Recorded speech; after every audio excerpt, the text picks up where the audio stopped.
City news वसा जनसेवेचा।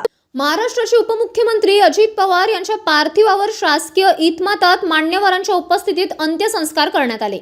त्यांच्या आकस्मिक निधनामुळे संपूर्ण राज्यात शोककळा पसरली असून बारामती तालुक्यातील काटेवाडी येथे हा अंत्यविधी भावपूर्ण वातावरणात पार पडला।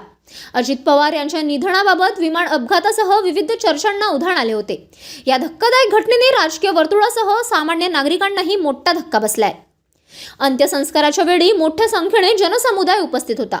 अमर रहे अजित दादा अमर रहे अशा घोषणांनी संपूर्ण परिसर दुमदुमून गेला। आपल्या लाडक्या नेत्याला अखेरचा निरोप देताना अनेकांच्या डोळ्यात अश्रू होते। काटेवाडी परिसर शोकमग्न झाला होता।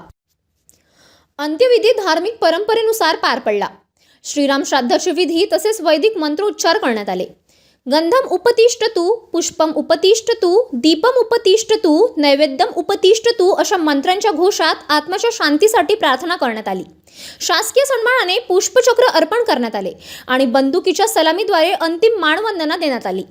अजित पवार यांच्या निधनाने राज्याने एक प्रभावी नेतृत्व गमावले असून त्यांच्या आठवणी जनतेच्या मनात कायम राहतील अशी भावना यावेळी व्यक्त होत आहे। City news.